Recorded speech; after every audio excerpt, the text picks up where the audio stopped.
this crisis, financial crisis, originated in the US and Europe, has not hit us as hard as some previous crises that we lived through. Whether it's Mexico 95, Brazil 99, Argentina 2001, we have seen some that were a lot more devastating for us. Perhaps not for London, Frankfurt, or New York, but they were a lot worse for us. One reason is we were in much better fiscal, financial, and currency exchange rate shape than we had been previously in the 90s and the year 2001. The second point is, how did this come about? I think in Latin America we were comfortable thinking that this bonanza, 2003, 2008, was never ending. And in reality, it was unsustainable. I think we're closer to reality now. 2003, 2008 were the best years in the history of Latin America, because we had a confluence of events where this magical marriage, what Neil Ferguson calls Chimerica, China and America.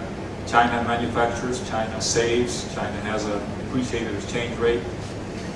The Americans consume, they run up debt, they build houses, they buy flat screens, refrigerators, microwaves. It brings up the prices of soybeans, oil, copper, you name it, remittances. Normally in a Latin country, if you have good remittances, you're happy. If you have good remittances, good credit, you're even happier. Good remittances, good credit, good tourism, and high prices of exports, that is the sky. And that's what we had for 5 years. But I would submit that that was not normality. That was not sustainable, because this China and America confluence where one manufacturer saves and exports and the other one runs up debt, builds houses, was clearly unsustainable. I think for the topic that we're called to discuss here, the financial regulation, when you see an earth-shaking event like what happened, is you try to read up and understand as if minutes for finance and for curiosity. I think describing this as unregulation or lack of regulation does not quite capture it. Like Frank Sinatra would say, if you can make it in New York, you can make it anywhere. That's what happened to the financial sector. Rules that were made and applicable to New York were then passed on to other markets. And this was not just lack of oversight or lack of regulation, it was overt political actions on regulation done by the US. 3 laws, 1 regulation, and the rating agencies. The 3 laws are first 1999, the Glass-Steagall, investment banks and commercial banks being separated, was broken. That was part of how we addressed the Great Depression, the Glass-Steagall wall. That was an overt piece of legislation done by the US. In the year 2000, there was a piece of legislation in the US that said that credit default swaps, which is gambling, worse than casinos. In casinos, you gotta have reserves in case somebody gets blackjack. But credit default swaps, you can bet that somebody is gonna go broke or not go broke, and do it without having reserves against those financial instruments, and propagate those 60 trillion worth of these little instruments. And then the US had legislation accumulated through the years that allowed Fannie Mae and Freddie Mac to leverage themselves 100 to 1. Where I come from, if you want to lend 100, you got to have $8 of capital. 100 to 1 was Fannie Mae and Freddie Mac. So if you put all these pieces of legislation together, and the rating agencies that were quite frankly complicit, just you can't understand the instrument, it's a financial formula, that you have the derivatives, and you say it's AAA because there's some formula that supposedly makes it work. That is what caused the financial crisis. Before I go to recommendations and to net this out, to me, I'll use the tectonic plate example. To me, it was a weak foundation. Chimerica was not sustainable. The system where one country has half of its GDP based on exports and the other one 70% based on consumption and housing is not long-term sustainable, even if it lasted for a while. That was a weak foundation. And if you have a solid foundation, all you can build is one financial system. If you leverage 1 to 12 or 1 to 14, 12 or 14 story buildings, and you wound up building or constructing 35, 100 story buildings on top of a weak foundation, and lo and behold, it came down and exploded. What should be done from what has happened? I think first is clearly you got to have a more balanced world. China's got to consume more, the US has to save more, and what have you. But specific recommendations that I would make, I'll put down 5 on this panel here. Number 1 is you got to go back to having real financial regulation. banks have got to have 8% of capital against assets. If you're an investment bank, you want to have lower capital for assets, then you have to disclose all those assets.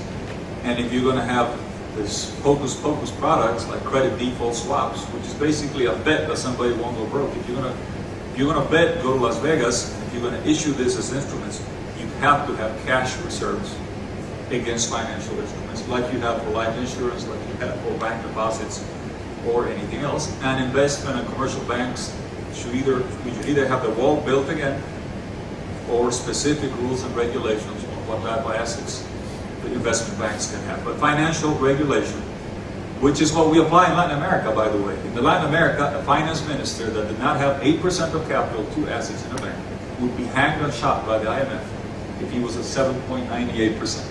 But somehow this Fannie Mae's, Freddie Mac's, and everybody else was doing something that was totally different. So number one is reapply the basic rules of financial prudence and regulation. How do you do that? Because we're not doing that. How do you do that? Does the IMF do that? Is there a new entity? That's subject to discussion. Number two, we're going to go to a currency that is not dollar-based. I think that's healthy. It'll be SDR.